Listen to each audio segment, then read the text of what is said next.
This settlement is one of the most ancient settlements of Nepal. In this earthquake, 90% of the houses have been flattened here. Traumatic situation was so bad last year, but since most of the people here are engaged in agriculture, 60% of the people are in agriculture, so right after earthquake also it was almost rice plantation season at that time. So people had to get along with rice plantation season because that will keep their food ready for next season. So if people are engaged, if people are busy, and I think that way it is a healing process can start. So frontline, if I would say directly, if you say people are smiling, but it doesn't mean that they don't have suffering. They have suffering inside the mind, but people still smile, and we have hopes that we can do it. And that's the reason why I think it's not so bad as in some other places.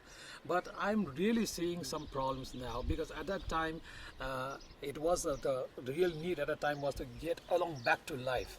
But now the things are now a little bit calmer. People's main priority is to rebuild their houses so that they could have a shelter, a roof on top of their head where they used to live.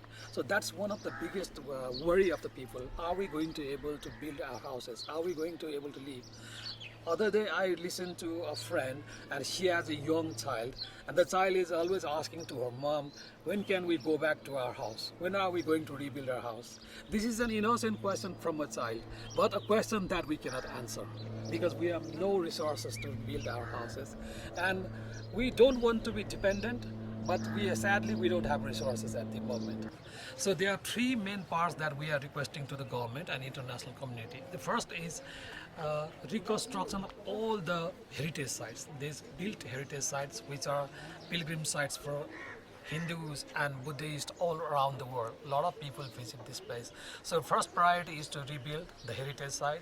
Second priority is to rebuild all the infrastructure like the drinking water supply system and all this electricity and waterways and sort of thing. And the third thing is, which is the major cost, is rebuilding the houses of the people. As you can see, all the houses are destroyed, 90% of houses. Our estimation is around 38 million US dollars total cost of this reconstruction, regeneration, including the building of the private houses, which is around 900 houses need to be rebuilt. A lot of people, a lot of families here who are never going to be able to rebuild their houses. These are, for example, the people who have lost main breadwinners, young people during the earthquake. If the households are led by the elderly citizens, if the households are led by single women, if the households are led by female-headed households, they are not going to be able to rebuild houses. So we are asking government to help financially to those families. And for the people who are able, government should facilitate the terms and conditions of the loans that it's supposed to be providing.